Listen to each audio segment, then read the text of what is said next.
لا تنسوا الاعجاب بالفيديو والاشتراك في القناة تشجيعا لنا لنستمر بنشر المزيد إن شاء الله.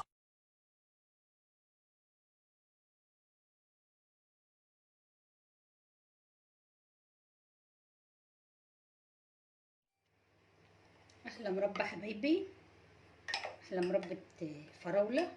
ممكن نعمل في المشمش مشمش وفي التين تين وقشطه كده بالهبل، وجميله اهي وفيها قطع حلوه خالص، وعمايل البيت ولا مواد حافظه ولا اي حاجه، ما بتنزلش هي من المعلقه بسهوله ولا من الطبق اهي بسهوله اهي، وجميله في منتهى الجمال. وهناكل معاكم بالعيش اهو، تعالوا كلوا معانا بسم الله عشان ندوق بقى حلاوه المربى. اللي ما بيحبهاش هيحبها، يعني احنا ما بنحبش الحاجات المسكره، بس احنا هناكلها عشان هي حلوه. خطيره خطيره كده خطيره. يلا ما تنسوناش في اللايك والاشتراك، ونشوف نبدا الخطوات. السلام عليكم ورحمه الله وبركاته، ازيكم يا بنات؟ عاملين ايه؟ اخباركم ايه؟ ما تنسونوش في اللايك والاشتراك. اول ما اقول لكم ازيكم اقول لكم ما تنسونوش في اللايك والاشتراك. هعمل لكم النهارده بقى كده الفراوله الجميله اللي احنا جايبينها من السوق، الموزوزه الملزلزه الجميله دي وحمرا وحلوه ازاي. هنعمل لكم كده مربى عمر ما عملتها، يعني ما بنحبها بس هنعمل بقى عشان القناه. جايبه 2 كيلو اعملهم لكم مربى كده ايه. هنشوف بقى طريقتي فيها وهتعجبكم ولا لا. لا عجبتكم تنسونوش في ايه، في اللايك والاشتراك وكده. يعني هنشوف بقى نعمل ايه مع بعض علشان نعمل الفراوله بتاعتنا الجميله دي. بس اهم حاجه تكون الفراوله طازه وحمراء، مفيش فيها اي حاجات من هنا يعني كده معطبه او بايظه او حاجه، تبقى طازه وفريش خالص. يعني انا جبتها من السوق النهارده، مرضتش ابيتها واعملها بكره، قلت لازم اعملها النهارده على طول عشان لما بتبات بتصبح مش كويس. تمام، علشان تبقى حلوه معاكي وما تعفنش وما تبص منك بسرعه. اهم حاجه تكون كويس، لان لو فراولايه الحبايه مش حلوه ولا اكنك عملت فيها اي حاجه. تمام، نشوف مع بعض المقادير ونبتدي بقى. تمام، هنبدا بقى نشوف مع بعض ايه النهارده كده. انا اهم حاجه عندي عن المقادير كمان الفراولايه تبقى حلوه. يعني انا دايما بحب ان انا ببقى نفسي اعملها، بس العيال مش بيحبوا الفراوله اي مربى اصلا، فمحتفظه بقى لنفسي يعني كده خلاص. هنشيل بقى مع بعض اي حاجه فيها ايه بقى، شايفين عامله ازاي.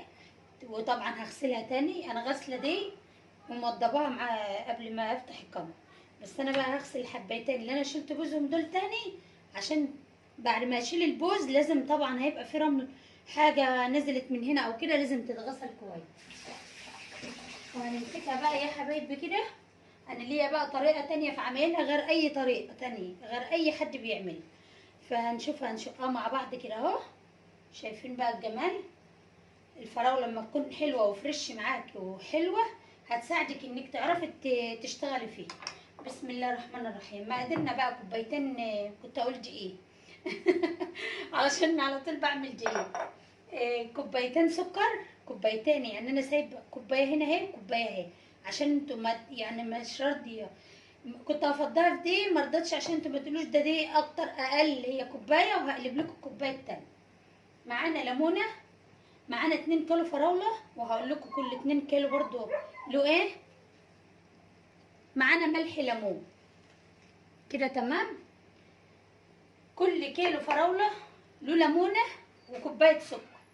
كل كيلو فراوله له ليمونه وكوبايه سكر. تمام، احنا بقى هنعمل ايه. 2 كيلو فراوله هنضيف عليهم بسم الله الرحمن الرحيم كوبايتين سكر كده تمام اهو.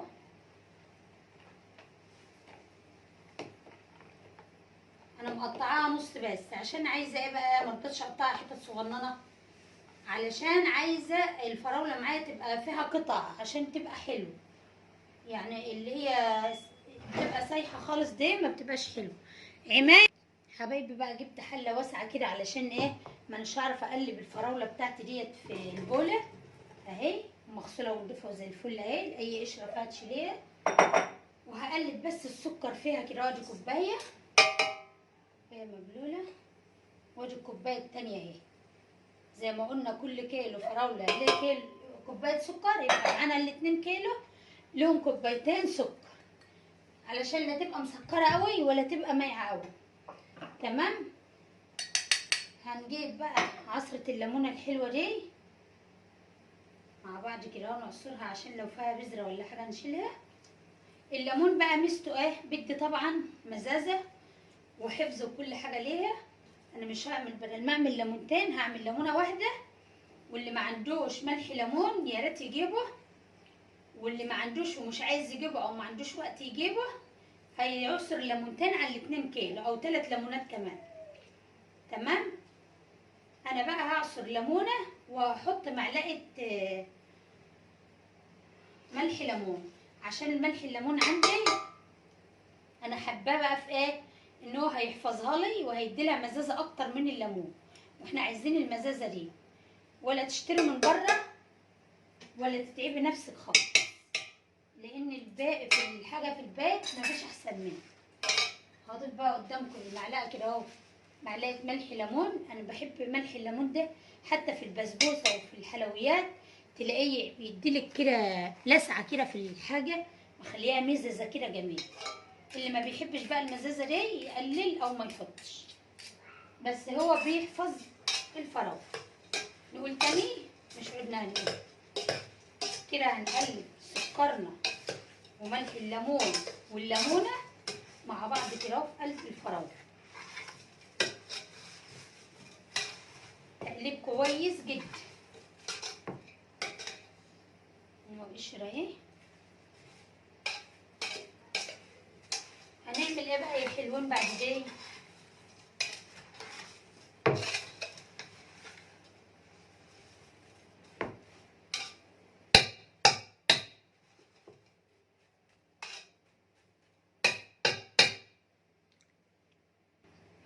شايفين شويه السكر اللي كانوا مبلولين في الكوبايه اهي؟ انا حطيتها وهي مبلوله، هضيفهم كده عشان هيفرقوا معايا، عشان ابقى انا كده ايه خلصت ذمتي.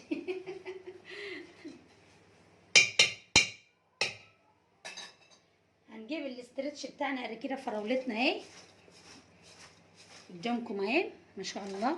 هنقفلها بالاسترتش ونعينها في التلاجة او بره التلاجة لتاني يوم.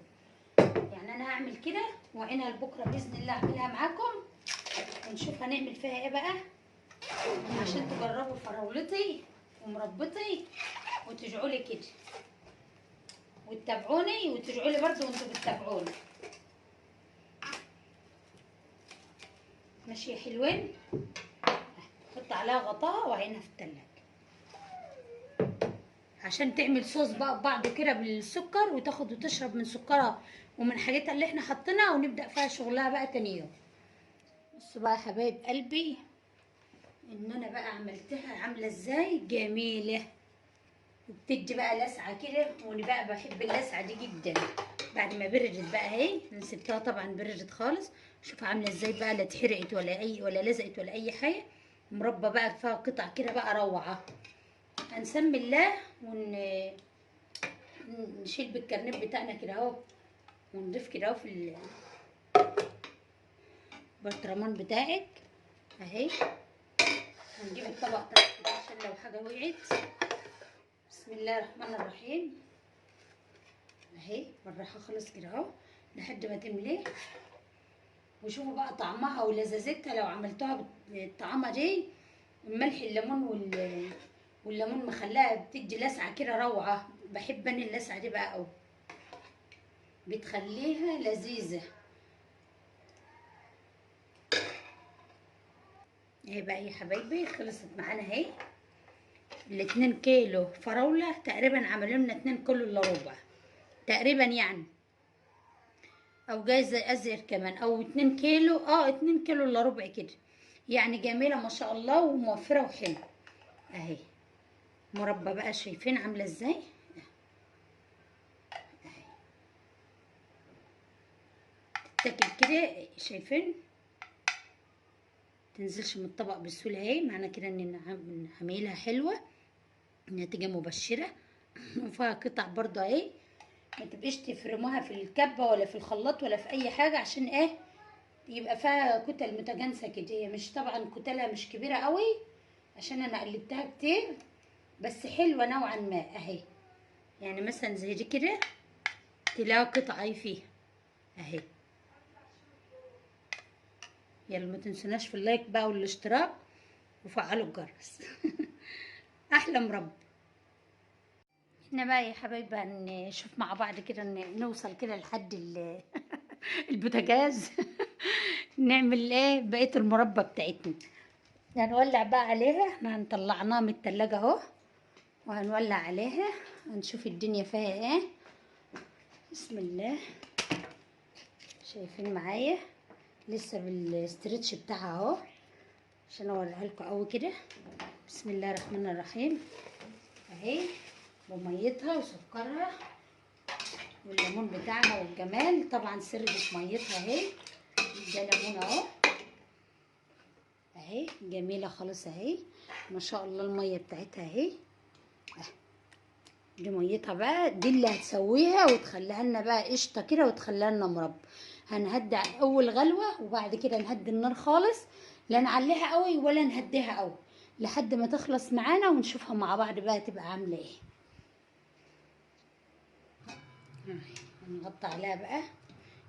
الصوص بتاعها دي الواحد كده عايز يشربه كده شرب. هتبقى ايه، جميله جميله كده، طعمها لذيذ. بدوقها كده، بدوقها كده اهوت وهي كده بالصوص بتاعها. واو جميله جميله. واو واو. نغطي عليها كده، نحط معلقتنا على صينيتنا كده ونظبط الدنيا بقى. شايفين بقى ايمن تغلي ازاي؟ واوعوا تحطوا عليها ميه، لان اللي هيحط عليها ميه هتبوظ منه. لكن هي بتبقى كده بتستوي بالصوص اللي نازل منها من السكر. تفضل تستوي، كل الميه دي هتنشف بقى في الاخر. بس دي مش ميه من الحنفيه، هي اللي منزله العصاره بتاعتها اللي هو الصوص بسكرها بحاجتها بحلب ليمونها بكله. بيستوى بقى فيه زي ما احنا قلنا كده. تمام، عشان ما حدش يقول ايه ده انا حاطه ميه، لا. ومعانا هنا بقى البطرمانات بتاعتنا. شايفين بقى تكون ازاز ومغسوله بقى بالميه السخنه كده، لما الواحد يغليها ويجليها كده وتسقطي ميتها كده اهوت وتسيبيها وما تلمسهاش من جوه بقى بايدك تاني ولا بفوطه ولا باي حاجه، علشان ما تعملش اي ميكروبات وتبقى الحاجه عندك تبوظ، المربى بتاعتك تبوظ. هنكفيها كده اهو ونكفيها كده اهو. انا طبعا ما رضيتش اعملهم من بالليل عشان تبقى ايه، ابقى ضامنه ان هم لسه مغسولين دلوقتي ونضاف وما يدخلهمش اي ميكروبات ولا اي حاجه. حطهم كده اهو، او على منديل، حتى ما تحطهمش على قماشه ولا فوطه، يا منديل يا طبق، عشان ايه تضمن ان مفيش اي ميكروب ولا اي تراب يخش فيه. تمام. اي حاجه عندك بطرمانات، اي حاجه عندك، يعني انا ده كان عندي هحط فيه ويبقى له غطا برضو ونوضبه كده. هنغطي عليها بقى ونهدي. تمام. اهو خطوه بخطوه عشان هتغلي معانا. والرغوه ده ايه، لو عايزه تشيلها كده اهو شيليها اهي، ما انتش عايزه تشيلها براحتك، هي كده كده هتطفي في الاخر عليها اهي. بس كده عشان ايه المزازه بتاعتها وجمالها ما يروحش.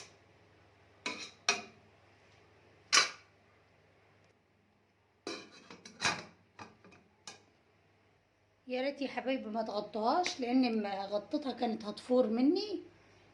بدأت بتفور يعني لو اتغطت، فما تغطوهاش لان ملح الليمون اصلا بيخلي الحاجه زي تفور كده. وعلشان ايه ما تسيلش ولا تفور ولا تبقى مفتوحه مكشوفه يعني. وبدأت تتقل ازاي معانا شايفين بدأ تعمل زي العسل ازاي. البخار مخلاه مش باين، يعني الميه كده بتعمل زي العسل. تبدأ بقى تربط بقى حبه حبه وتبقى مربى بقى بجد حقيقي. كده خلاص. شايفين بقى معانا عامله ازاي، بدأت تقل خالص، كلها تقلت خالص اهي. اهي ما شاء الله جميله، والرغو كل حاجه راحت اهي. مش عارفه انت شايفينها من البخار اهي. بس طبعا لها لسه تكه بقى كمان ايه صغننه كده تتقل كمان معانا شويه لما نلاقي القوام ده يعمل من المعلقه ايه، تقوم عامله بالمعلقه كده كده، تبقى تقلت شويه ومتنزلش من الصبع اهي. اهي بدأت ان هي كده تبقى مربى اهي. تمام. خلاص بقى خلصت معانا الفراولة اهي، المربى بتاعتنا اهي، وعملت بق بق بق بق كده، لان بق بق دي معناها ان هي خلاص نضجت معانا. وهتشوفوا برضه عشان تتأكدي ان هي خلصت، هتشوفوها كده اهو بالمعلقة، وهتشايفين بقى قطع الفراولة اكنها اهي، فراولة حقيقية ومربى حقيقي. ودي بقى ولا اللي هنشتريها من بره اللي كلها مواد حافظة اهي، تيجي تنزلها كده من المعلقة تلاقيها بتنزل بتقل زي العسل كده زي ما احنا قلنا اهي. تمام كده.